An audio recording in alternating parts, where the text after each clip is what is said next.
आकाशवाणी मध्य प्रदेश से प्रस्तुत हैं प्रादेशिक समाचार।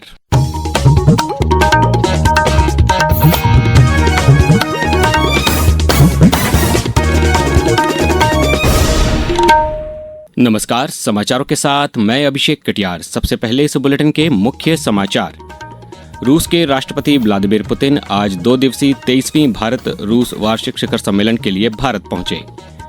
अंतर्राष्ट्रीय चीता दिवस पर मुख्यमंत्री ने कूनो राष्ट्रीय उद्यान में मादा चीता वीरा और 2 शावकों को जंगल में छोड़ा। मुख्यमंत्री डॉ मोहन यादव ने आज भोपाल के बोट क्लब पर शिकारा नाव सेवा का किया शुभारंभ।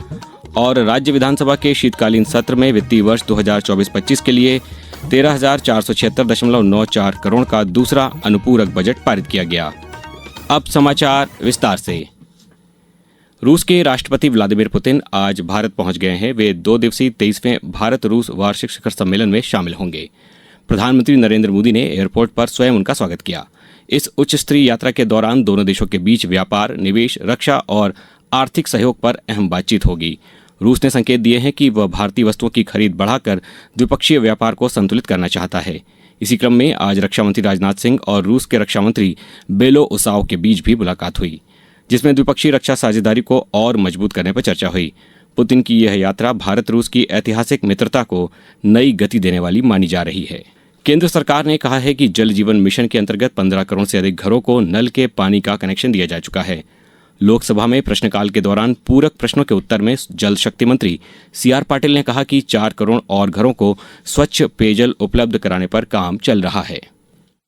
कुछ राज्यों में 90% पैसा केंद्र सरकार की ओर से उनको वित्तीय सहायता दी जाती है। इस बार भी 67,000 करोड़ रुपया इसके लिए आवंटित किया गया है, मगर कई राज्यों से बहुत सी कंप्लेन इसके बारे में आई।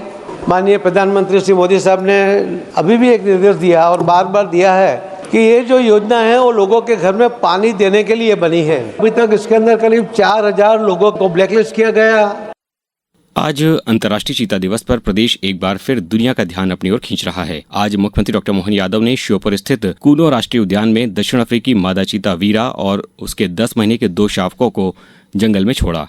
पेश है एक रिपोर्ट। कूनो राष्ट्रीय उद्यान एक बार फिर चर्चा में है, जहां प्रोजेक्ट चीता की उल्लेखनीय सफलता जारी है। हाल ही में भारत में जन्मी 33 महीने की माता चीता मुखी ने 5 शावकों को जन्म दिया, जिससे कूनो और गांधी सागर अभ्यारण्य में चीतों की कुल संख्या बढ़कर 32 हो गई है। आज मुख्यमंत्री डॉ मोहन यादव ने कूनो में माता चीता वीरा और उसके 2 शावकों को खुले जंगल में छोड़ा, जिससे खुले क्षेत्र में चीतों की संख्या 19 हो गई है। कूनो में अब कुल 29 चीते हैं, जबकि गांधी सागर में 3 चीते मौजूद हैं। चीतों की सुरक्षा के लिए रेडियो ट्रैकिंग और फील्ड टीमों द्वारा लगातार निगरानी की जा रही है। बढ़ती चीता आबादी से इको पर्यटन को बढ़ावा मिला है। अंतर्राष्ट्रीय चीता दिवस पर मुख्यमंत्री डॉ मोहन यादव ने देशवासियों को बधाई देते हुए कहा कि देश में चीतों की बढ़ती संख्या संरक्षण प्रयासों की बड़ी सफलता है। यशस्वी प्रधानमंत्री के आशीर्वाद से एशिया महाद्वीप पर चीतों का पुनर्स्थापन का जो संकल्प शुरू हुआ वो धीरे धीरे करके परवान चढ़ रहा है। और आज हमने मादा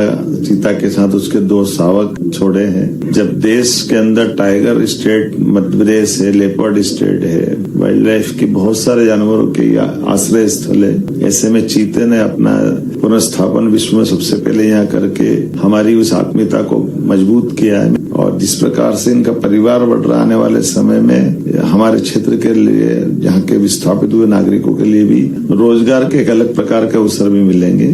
कार्यक्रम में मुख्यमंत्री ने कूनो का कैलेंडर, चीतों के क्लिनिकल मैनेजमेंट पर आधारित पुस्तक और सोवेनियर शॉप का भी लोकार्पण किया। आकाशवाणी समाचार के लिए भोपाल से मैं विपिन मिश्रा। अब समाचारों में वक्त है एक ब्रेक का। ये समाचार आप आकाशवाणी मध्य प्रदेश से सुन रहे हैं। ये समाचार बुलेटिन YouTube पर Madhya Pradesh news All India Radio channel पर और Facebook के साथ ही X प्लेटफॉर्म पर AIR न्यूज भोपाल पेज पर सुने जा सकते हैं। इसके अलावा आप हमारी वेबसाइट newsonair.gov.in पर या न्यूज ऑन AIR ऐप पर भी समाचार सुन सकते हैं।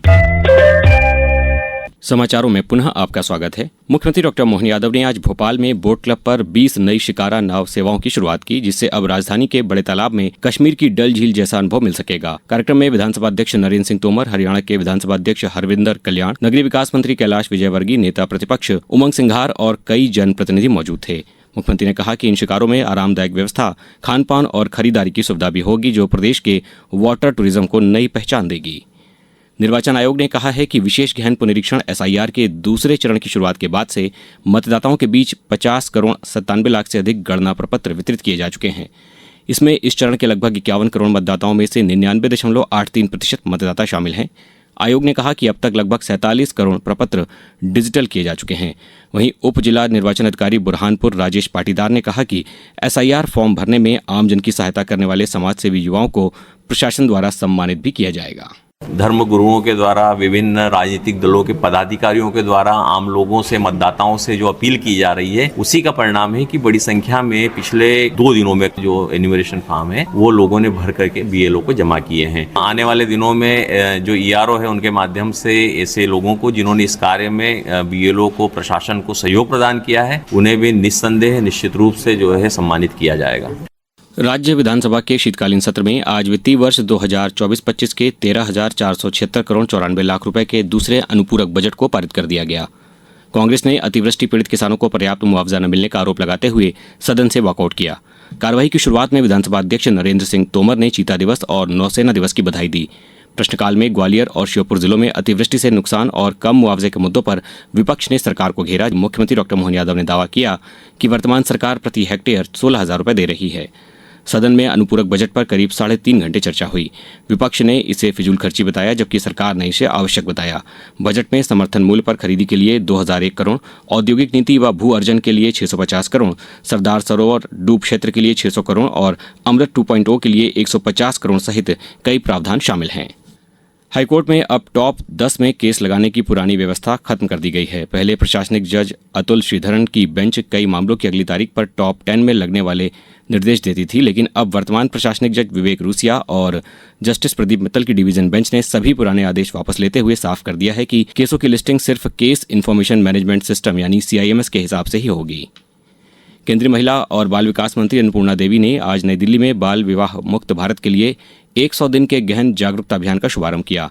यह अभियान बाल विवाह मुक्त भारत अभियान की पहली वर्षगांठ के उपलक्ष्य में आयोजित किया गया। इस अवसर पर महिला और बाल विकास राज्य मंत्री सावित्री ठाकुर भी उपस्थित थीं।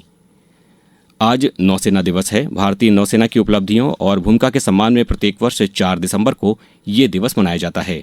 इस वर्ष नौसेना दिवस केरल के तिरुवनंतपुरम में षणमुगम तट पर भव्य प्रदर्शन के साथ मनाया जा रहा है। ये आयोजन महासागर पहल के तहत पसंदीदा सुरक्षा साझेदार की भूमिका निभाने के नौसेना के संकल्प को दर्शाएगा। राष्ट्रपति द्रौपदी मुर्मू, उपराष्ट्रपति CP राधाकृष्णन और प्रधानमंत्री नरेंद्र मोदी ने नौसेना दिवस के अवसर पर नौसेना कर्मियों, पूर्व सैनिकों और उनके परिवारों को शुभकामनाएं दी हैं। राज्यपाल मंगूभाई पटेल और मुख्यमंत्री डॉक्टर मोहन यादव ने आज जनजातीय नायक क्रांति सूर्य टंटिया भील के बलिदान दिवस पर पुष्पांजलि अर्पित की।